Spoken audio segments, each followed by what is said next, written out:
Good Gabs, sponsored by Skillskin, a nonprofit organization empowering individuals with disabilities through employment.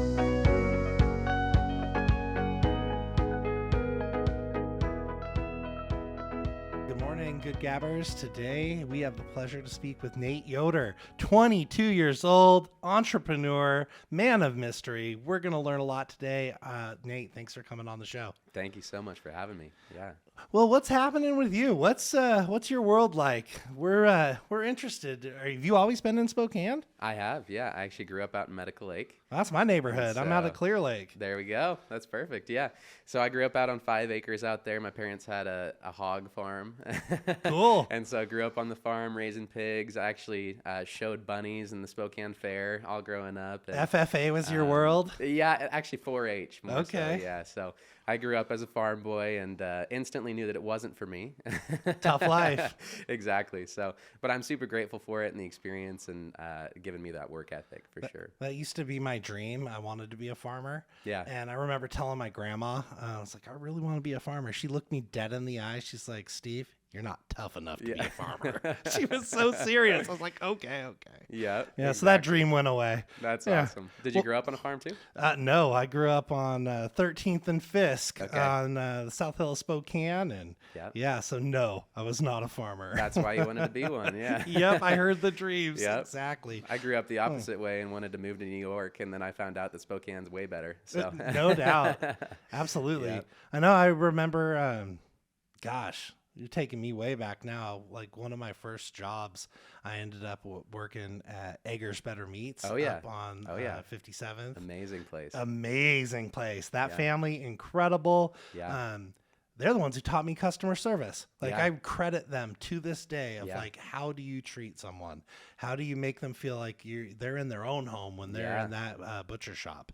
And thank you, Steve, Jeff, Renee Egger. Yeah. Have them on the podcast. No doubt, right? That's a good idea. That definitely set me up and taught me a lot. That's awesome. Yeah. So, Medical Lake, then what was next for you?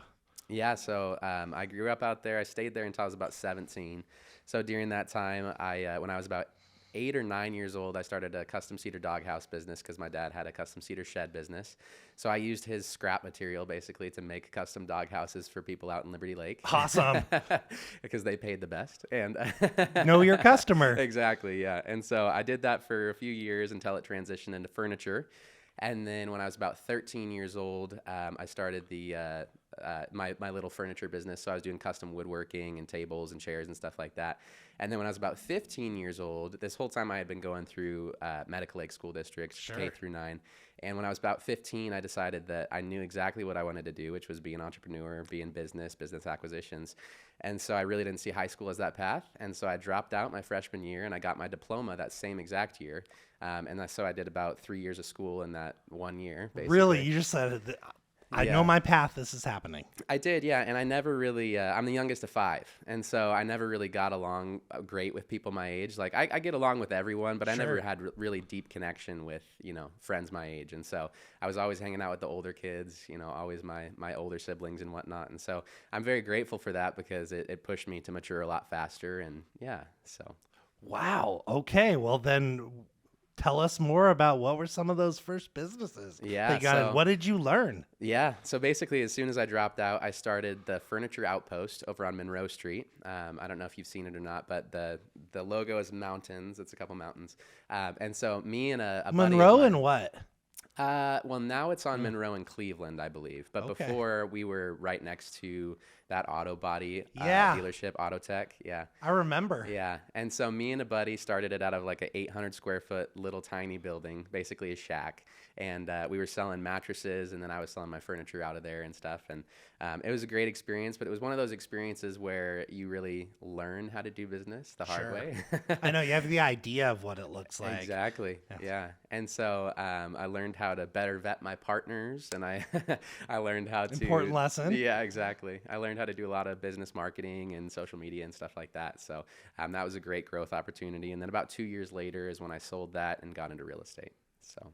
Wild. So what's happening in the real estate world? Yeah. So I was kind of telling you before the show that for the jobs that I've had in my life, the only W-2 jobs I was a barista at Rocket Bakery. Which one? The one on First and Cedar. Okay, Yeah. nice. And so I still know all the regulars there. It's a great spot. But so I did that in the mornings, and then I would serve at Tomato Street in the evenings.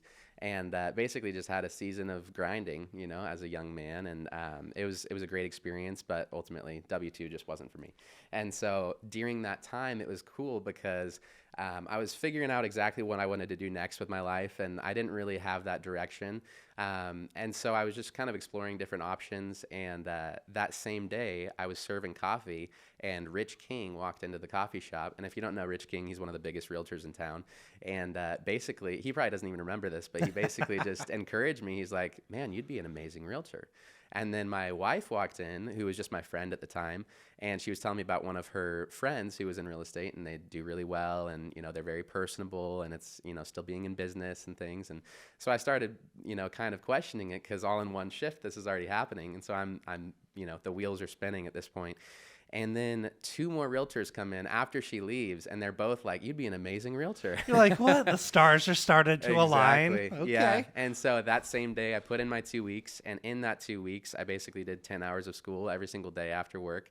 And so I got my license in that same 2 weeks and became a realtor at the age of 18. I love it. So, yeah. I remember going through that test because I thought I was going to be a realtor Did too. you? Yeah, I was in college and I was working a front desk at a hotel. Yeah. And I'm like, yeah, real estate. This is what I want to get into. So went through that test. I never took it any further. Yeah. Yeah, it's like but I always liked the business, and I've redone a number of houses over the years and called it like making houses happy again. Yeah. Because I just I liked the character of a neighborhood, the character of a house, and just to like keep that integrity alive. I just thought it was fun. It was like being in service to the community. Absolutely. Yeah. Well, what kind of things have you been learning in real estate? Like how is this impacting you? Yeah, so I've been in 4 years now this week, and it's been an amazing journey. So I started at Prime Real Estate downtown with Melissa Murphy. Fantastic lady, fantastic company, learned so much there in my first 9 months, and then decided that I wanted to, kind of expand a little bit. And so I went up to Keller Williams, and I was at Keller for about 1.5 years, and then COVID hit. And during that time, there was a lot that I learned. And one of the things is that, especially in the sales industry, that community is incredibly important, and surrounding yourself with the right people. And so, especially this town, it's the big little town. Yeah, exactly. Yeah. Have you ever read the book 6 Degrees of Separation? I haven't read the book, but I'm familiar with the theory. Yeah. This is like 3 degrees, it's right? It's 2 degrees, yeah. Everybody knows each other. I know. I was thinking about, Keller Williams. They have a long history of launching some very, successful people in many different businesses. One of my friends, Keith Riddle, who now has Synergy Properties. Great guy. Fantastic guy. And that whole program. But I remember them, dreaming about this, Keller Williams. Yeah. Yeah. And now Synergy Properties. Yeah, exactly. Yeah. So, so I was at Keller, and basically when everything happened with COVID, I realized that community is super important. And it was a weird time because nobody really knew how to handle all of that, right? Nobody knew, what to do with the shutdown. No one was alive the last pandemic happened. Yeah, everybody was running around like a chicken with their head cut off. And so no blame to them, but it just kind of shut down, and the community kind of shut down. And I just wanted more than that. And I was in a mindset where I was like, I'm not going to be stopped, and I'm going to move forward, with full force ahead. And so I decided that I was going to start a real estate brokerage of my own. And then I researched it and found out that you have to be in it for 3 to 5 years before you can do that. And so I kind of got discouraged. But then that same week, I was praying about it, and I got connected through social media with a company on the west side called Park Place. And when I connected with them, they only had about 50 agents or so. And so we started talking, and they're like, we want to get to know you. And so my fiance, who's now my wife, I was talking with her, and I'm like, congratulations. Thank you. I was like, I'm going to go over and meet these guys. And so I drove to Seattle for a day. She's like, you're crazy. You don't even know them. Like, why not? Yeah, exactly. Community. Exactly. And so I started just talking with them and exploring kind of who they were. And we ended up sitting and having coffee for like 6.5 hours, just talking about God and life and business and our passions and what we wanted to do and the impact that we wanted to have. And at the end of it, I basically asked them, okay, how can I become an agent with you guys? Because you're not in Spokane yet. And they're like, well, we'd actually like you to just open as many branches of us as you want, because it seems like you're very vision oriented and you have the same direction as us. And so they made me an offer to basically become the owner of however many branches that I wanted, and they would just do all of the designated broker side of things. Like, I can make this work. Exactly. And so it was fantastic. I grew it to, at its peak, we were about 26 agents. We were 30 agents in total when I had it. And then about 2 years into it, so just recently, actually, I got out of it. So now I'm back with Keller and learning more, and just trying to personally grow and whatnot. But ultimately, the decision behind that was I had my baby girl about 6 months ago, and just time versus money, it just wasn't panning out. And sure, well, those are choices, right? Because there's time is finite. Yeah, exactly. And when you're building business, it takes all of it. Yeah, definitely. Well, I'll tell you what, it was one of the hardest decisions that I had to make, because to be able to, shut down your baby and also let these guys know, that believed in me, hey, I can't do this anymore. That's very difficult. And a lot of people don't even get to a place to where they can do that because they're so, driven by other people's opinions of them. Well, sure. And so that was one of the hardest some things. shame happens, Totally. in Yeah. that. Like, Yeah. I've definitely been through closing down some businesses, and you feel shame. You feel like you might not be successful again. Are these opportunities going to happen? Right. Are people going to trust me with this? Yeah, like it goes on and on and on, right? Yeah. How did you work through that? Well, for like a year, I didn't.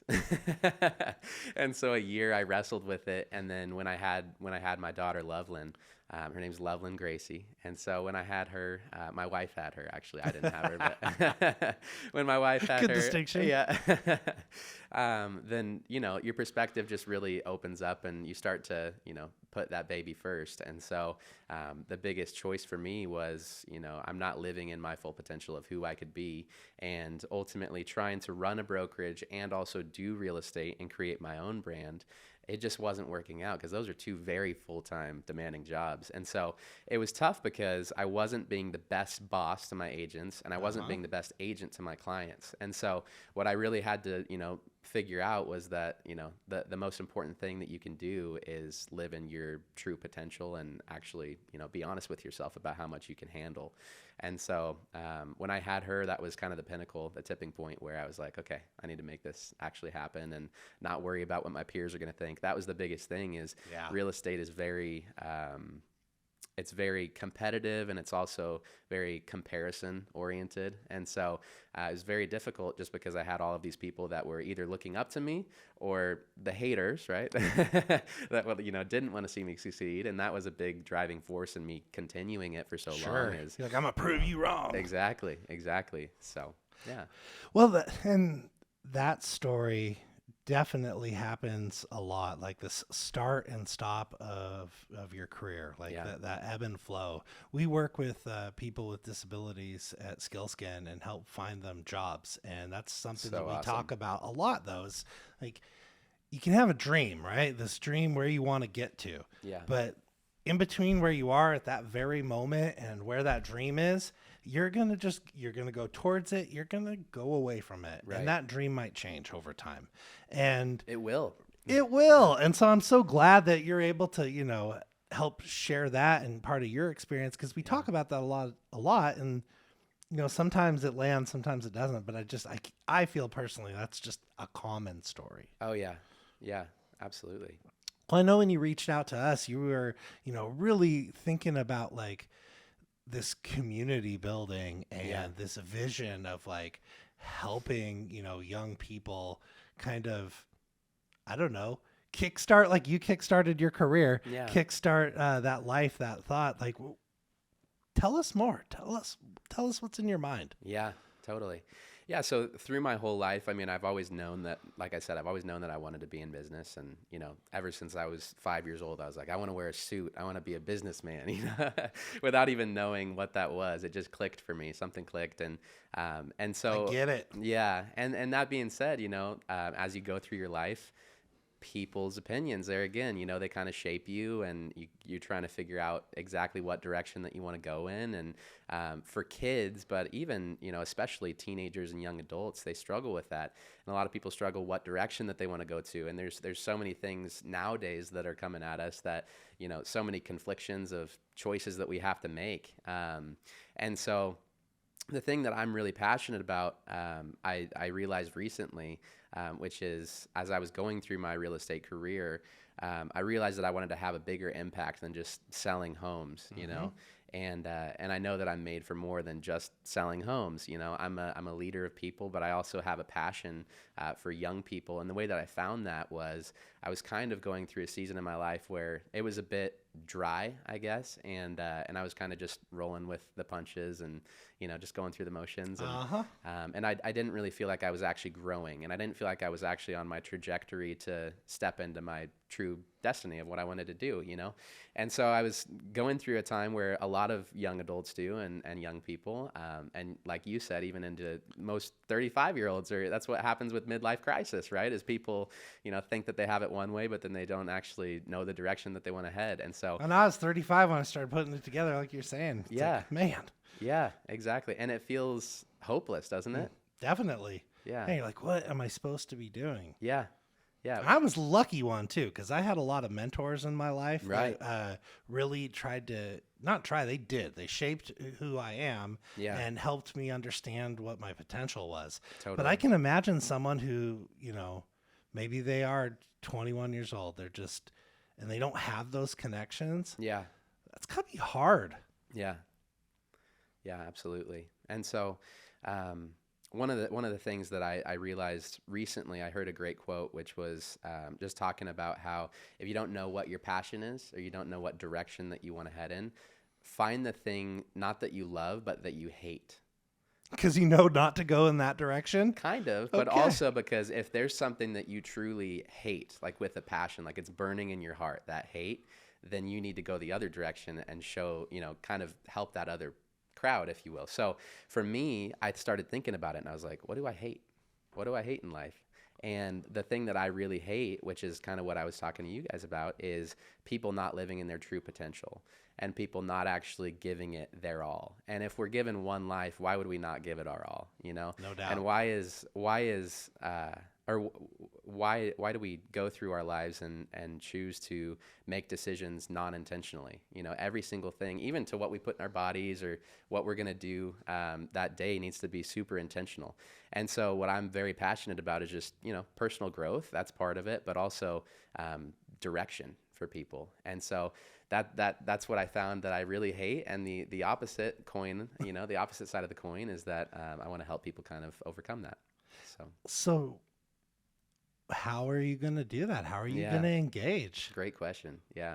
Well, honestly, we're filming here at the Spokane Library. Yes, we are. And I didn't even know that they had a third floor. And so when I came up here, I actually got here like 15 minutes earlier or so, and I was just walking through and I looked at that stage that they have. This is amazing. This is incredible. I know yes, it is. This facility has it all. Yeah, exactly. So what's on that stage, Nate? Well, I started dreaming. Yeah, I started just dreaming while I was waiting. And one of the things that I'd like to start doing is holding events for people that are in that space, that just might not know what they want to do. Because I have a lot of friends, I'm only 21. And so I have a lot of friends that are in that boat that are like, hey, can I talk to you? Like, what do you think I should do? And it's not for me to say, but I can give direction of my experience. Sure. And just, having an outlet to be able to discuss those dreams, those hopes, experiences, I imagine you're going to be able to, find some direction. Yeah. There's a lot of pressure on, kids right now to like pick what you're going to do. I was just at a conference last night for our daughter. She's, about to be 17. Awesome. And they were doing this presentation, and basically it was lining out what's your life going to look like and what are you going to do? I'm like, damn, you're 17. Yeah. Like, and you have to make these choices now. It's just, I can just feel it, like that pressure. Yeah. So to have an outlet to be able to, these young people like yourself, people in high school, like to be able to talk about that, I see that as a great community benefit. Yeah. Because that doesn't exist, right? No, not really. What do you do? It's like, go to college, you'll figure it out. Right. Exactly. We have what are they called in schools? The counselors, they call them career counselors, guidance counselors. Yeah. And that's one thing, but the same thing with them is that they've been, they've been changed by their atmosphere as well, and they have a specific way of thinking, which typically is you need to go to this college, or you need to do this, or you need to do this program, or whatever it may be, And so the approach that I want to take is really, finding what actually makes these people tick. And my whole idea of what I want to achieve in this life is changing the world in some capacity. And I think that the way that we do that is with the youth. I think it is, Definitely. There's a lot of people that try to change the opinions of everyone else, If you follow anyone on social media, you'll see that very fast, whether it's politically or their own belief systems or whatever it may be. But the reality is most adults don't have the opportunity to be able to change their mind unless they have a large circumstance happen that allows them to. Right. And so I think with the youth, I think that's the ticket. Well, it's a blank slate, and yeah, I don't know. You're talking my language because I'm a real believer, the nature over nurture conversation. Totally. Yeah. Like nurture is it for me. It's like it's in your environment. It's how you're brought up, what you're exposed to that can really shape the human who they are. Yeah. And to have like conversations about potential of what your purpose is at a young age, that sounds like a dream to me. Yeah. Those were not being talked about when I was in school. It was like, right. What career will you have? I was going to be a fighter pilot. Yeah.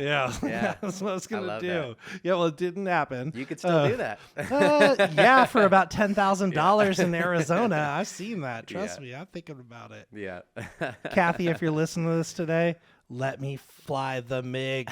But yeah, to just have I think that's incredible to be able to have those more deeper conversations. I was super, super blessed by the way that I was brought up. Like I said, I grew up on a farm, and while I hated that in the moment, I'm very, very grateful looking back because of the perspective that it gave me and the work ethic that it gave me. And I actually grew up pretty poor. My parents, like I said, raised 5 kids. And all 5 of us are pretty spread out, and that's a big family for anyone. But they were in ministry my whole life, and so they only made maybe $18,000-$20,000, which to support a family, pay their mortgage, and support their ministry is not a lot. No. And so I grew up, in an environment like that. But the coolest part of it is my dad and my mom both instilled this belief in me of, if you actually put your mind to it and you actually put the work in, that you can achieve anything. And that's the difference. Is most people say, if you believe that you can do anything, you can do anything. Well, I might not be able to go play in the NBA tomorrow because I'm only 5'9". Right. But I do believe that if you put the work in anything, that you really can achieve anything. Well, and you start to pair that with true purpose. Yeah. Oh, that's the magic. That's community building. Yeah. That's effectiveness. Right.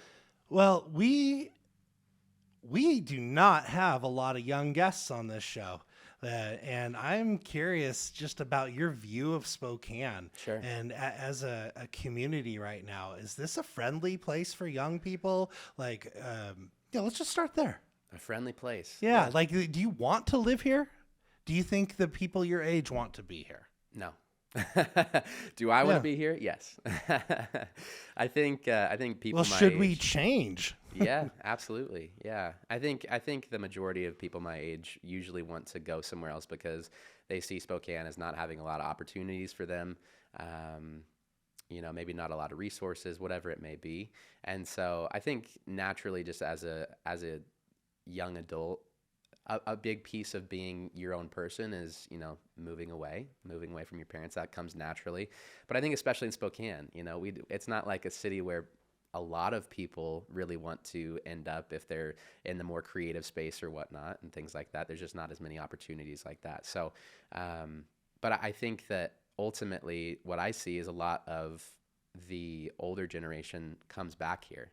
And maybe even the youth, I've seen that a lot where they go and they have their experience, trying to pursue their goals or whatever it may be, and then they end up coming back because it really is a home-friendly city. I know I never wanted to leave Spokane. I ended up Yeah. having to for work, and I was Yeah. in Seattle for about 6 years. But I was with you. I was like, I love this town. Yeah. I'm like, this is a great spot. I want to be a part of it. I want to engage in it, build Yeah. community in it. What can our community do to like create more opportunities though for young people? Do you have any ideas around that? Because I think that brain drain that happens when young people move away, yes, they do return with, more ideas. But if we could just keep that young energy in this community right now, I think there's magic in that too. Yeah. Yeah, I do too.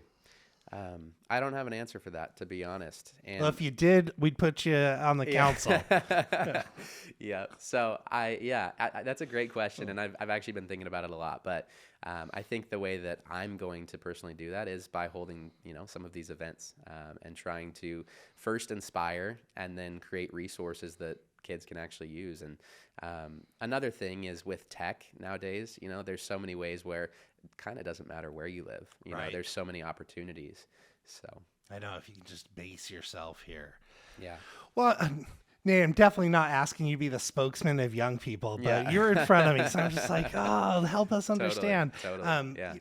As a lot of people are coming into the workforce, like I am realizing that like I need to change as, a leader in our business, because what I had valued before or what I thought, people needed in a leader is changing.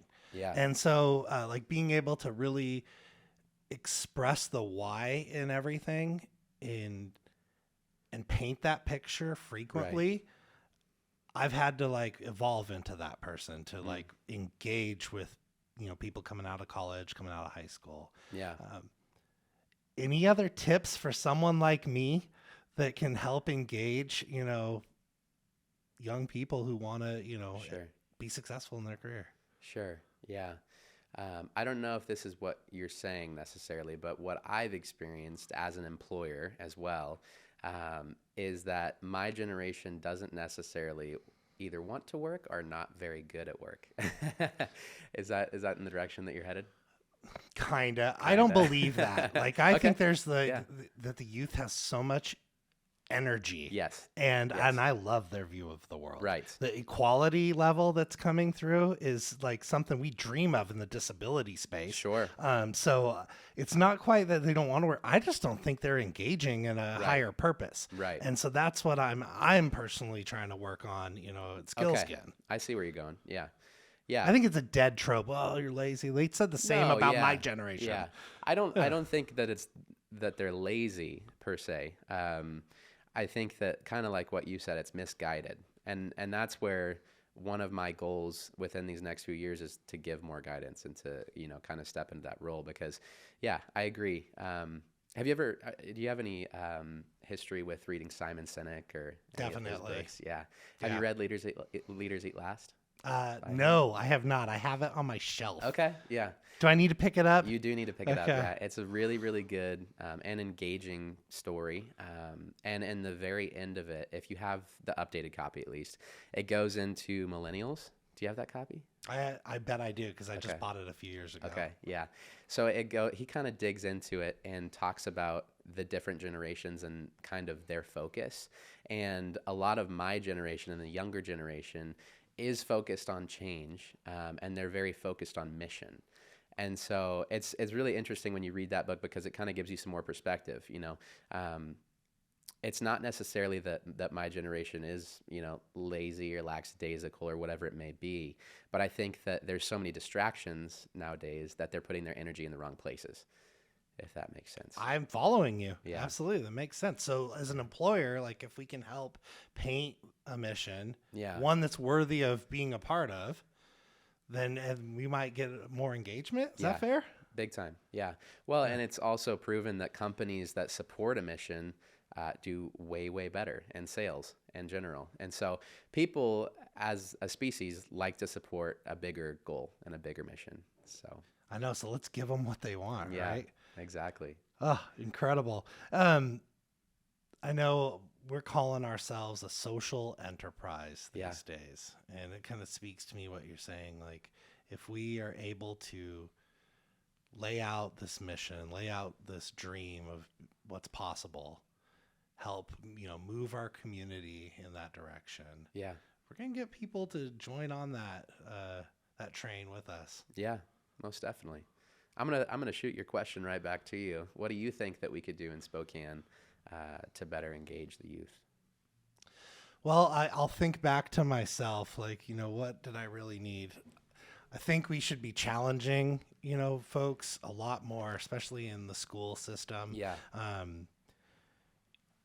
'Cause just pushing people through doesn't seem very helpful.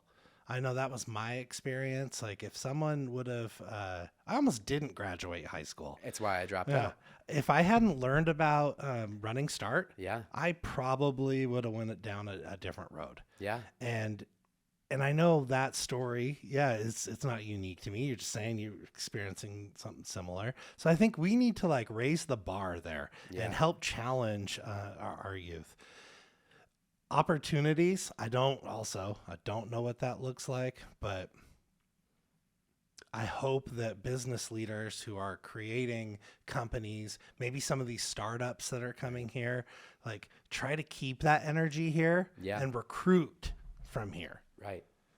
So that's something that I hope. Yeah. And maybe just I'm going to keep trying to evolve myself. So maybe managers, leaders of organizations, look inside, see if what you've been doing is what your business needs for the future. Yeah. And if you're willing to change a little bit, evolve a little bit, right, let's do that. Yeah. Yeah, that's what I'm thinking. I agree. I like it. Well, what else is on your mind, Nate?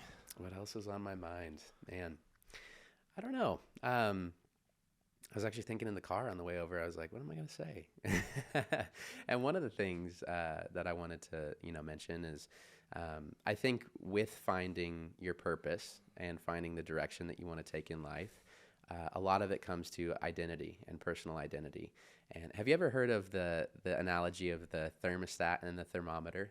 Maybe. Yeah. It's not popping though. Tell us more. So natural born leaders are more like a thermostat, right? And so say that they're set at 69 degrees and you open the door and more people come in, but those people are more like 30-degree kind of people.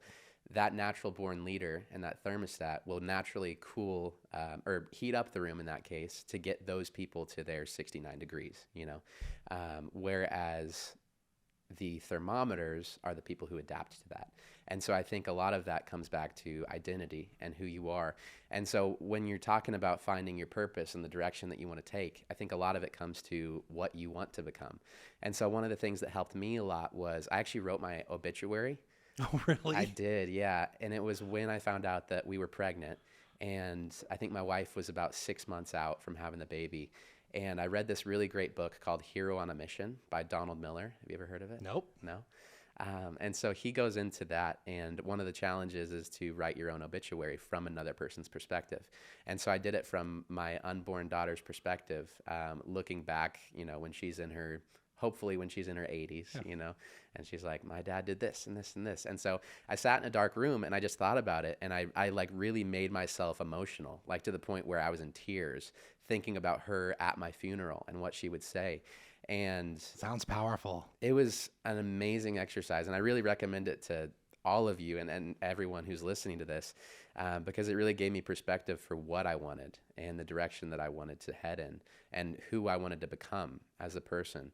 And I think that's a lot of what identity is, right? Is it's just a reinforcement of your current beliefs and the value that you hold for yourself. And so one of the things that I would say is if you're lost right now and if you are looking for your purpose or your direction, a lot of what that happens to come down to is figuring out what you want to emulate, and one of the great ways to do that is by writing your obituary. And so for me, I was like, I want to be a very influential leader and speaker, and I want to be kind of the person that when I'm in a room with you, you feel like you're the only person in the room with me.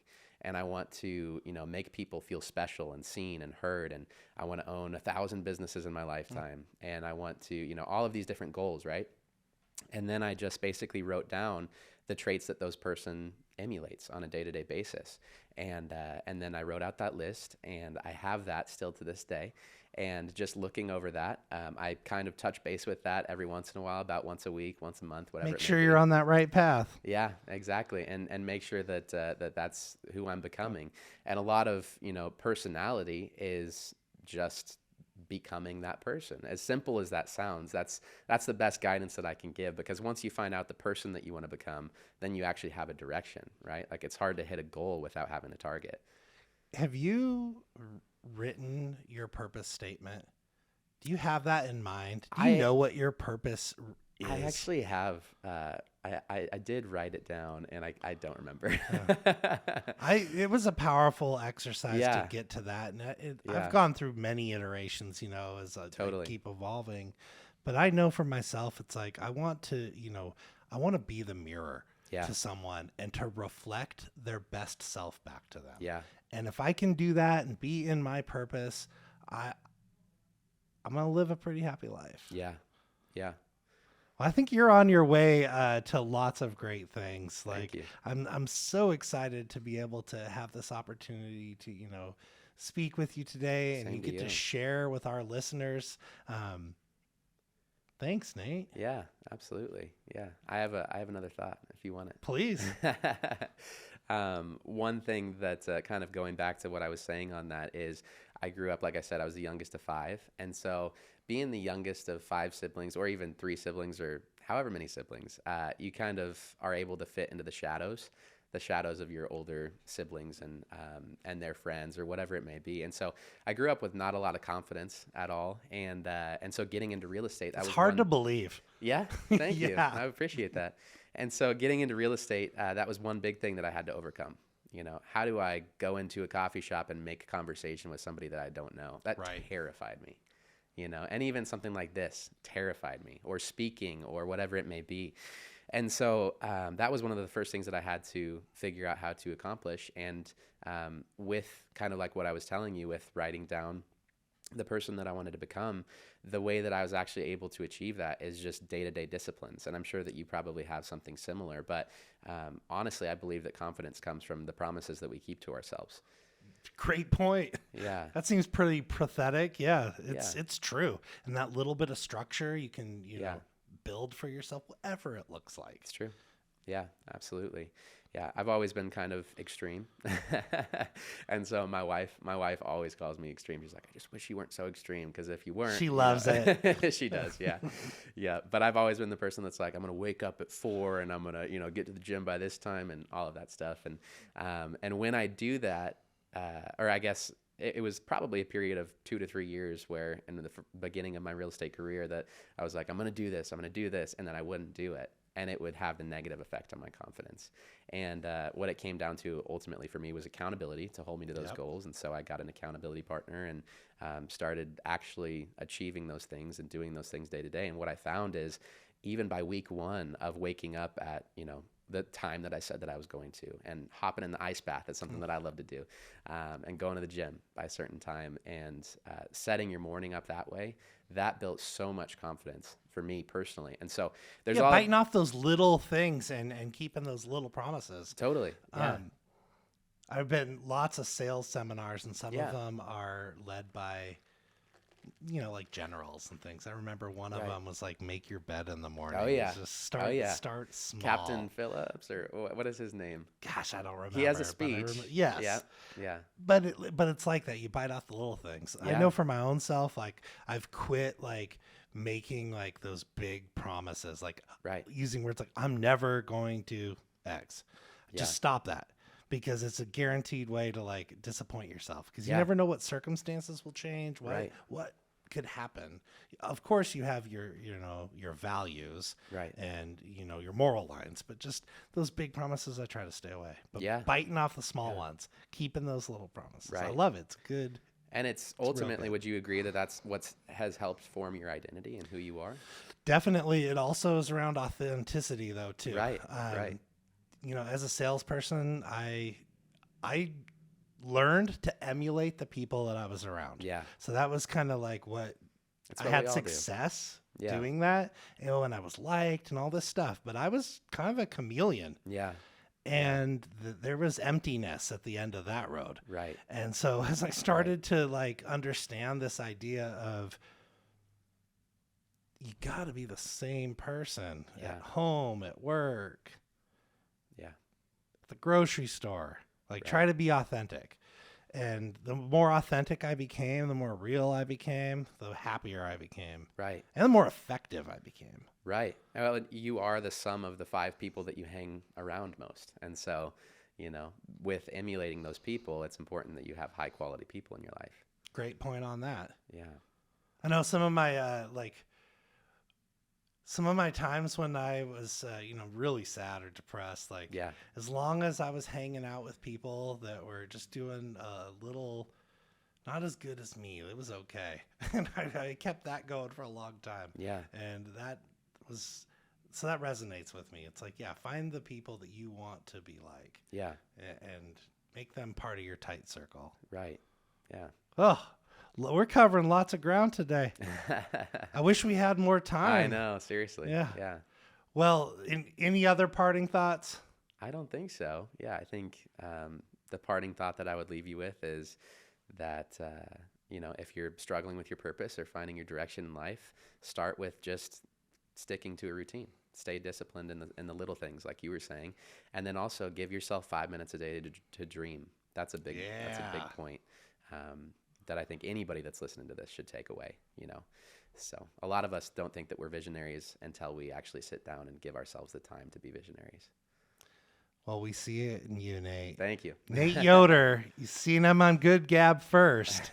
And I promise you, when you're on that stage right out this door at the Spokane Library, I'll be in the audience rooting you on. Awesome. Thank you. Nate, thanks for coming on. Thanks for having me.